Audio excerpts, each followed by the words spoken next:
Hey everybody, it's Eric from EPautos.com, your Libertarian car guy.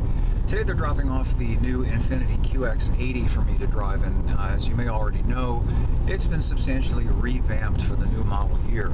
And what I'm going to tell you is probably something that you haven't heard from other people who review cars, and it is this. You know, we hear a lot about how important it is to increase gas mileage, and there are all these new technologies and also a lot of engine downsizing that's going on.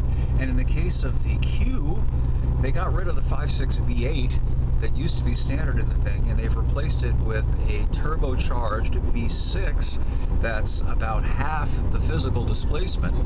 And you'd think, wow, with about half the engine and 2 fewer cylinders, there would be a significant increase in gas mileage. Well, there isn't. The V8 is rated at 14 city, 20 highway, which actually isn't that terrible when you think about it. For a huge SUV with a 400 horsepower V8 engine, it's actually pretty good. Well, the new one, I was looking at the stats that I always do in prepping for my review of these vehicles.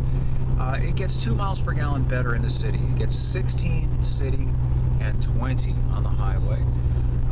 So what's the net gain from the standpoint of the person who buys the vehicle? And by the way, the price has gone up about $8,000 as I understand it. I'll have more details about that.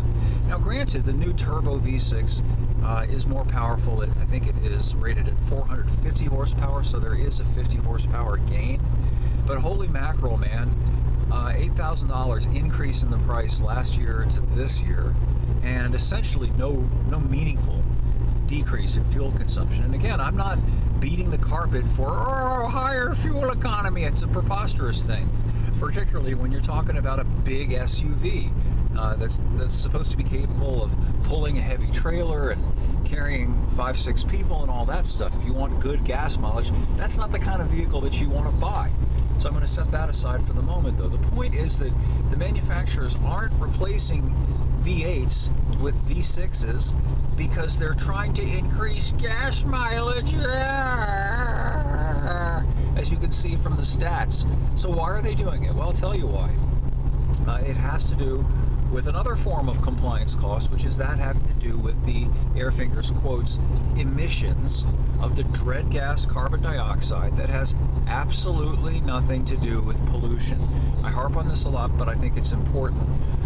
People hear the word emission and they automatically think of something that makes your nose wrinkle, that makes it hard for you to breathe, that increases smog.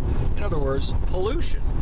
And, it was understood that the word emission referred to those kinds of combustion byproducts from the time of the 1970 Clear Air Act up until the era of Obama, at which point they changed the definition a little bit, and in a very interesting way. All of a sudden, carbon dioxide, which is a gas that has nothing, it's zero to do with air pollution, with smog, with people's breathing issues, none of that. And I think that was absolutely deliberate. They decided that it would sell better if they started talking about reducing the emissions of carbon dioxide because of the baggage that goes along with that word, emission. Now, again, I'm not arguing the whole climate change thing in this video. If you believe the climate is changing because of carbon dioxide, fine. We can have that discussion another time. But it's disingenuous to refer to carbon dioxide as an emission because we all know that it's intended to make it a kind of an equivalence with unburned hydrocarbons and things like that. So, to get back to the thing that I was talking about, the reason that all these big engines are going away, and it's not just the big engines, it's the medium-sized engines too, V6s, for example, in cars like the Camry and the Accord that used to offer a V6. You can't get them anymore. They only come with little 4-cylinder hybrids now. Why is that? Why has the Infiniti Q dropped the V8 and gone with this V6? Well, it's because the smaller engine, when it's not under turbo boost, which forces more air through the cylinders, is a physically smaller engine that moves less air, and thus the amount of carbon dioxide emissions is reduced. So it's all about compliance, and the cost of that is paid by you. So in the case of the Infiniti, you're paying about $8,000 more for this SUV, and probably, this is my opinion, I'm not saying that this is fact, I'm just saying this based on 30 years of covering the car industry and wrenching on vehicles myself. The general rule of thumb is that the harder an engine has to work and the more complex an engine is, the more likely it is that something's going to break at some point.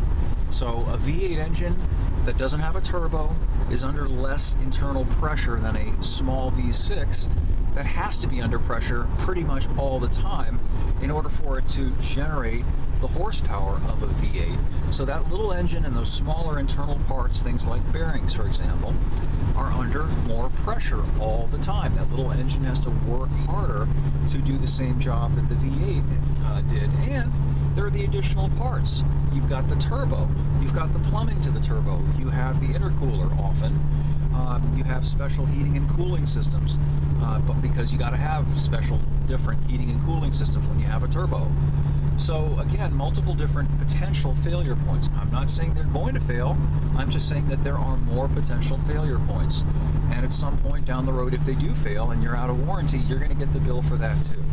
Anyway, I will have more about the Infiniti Q over the next couple of days.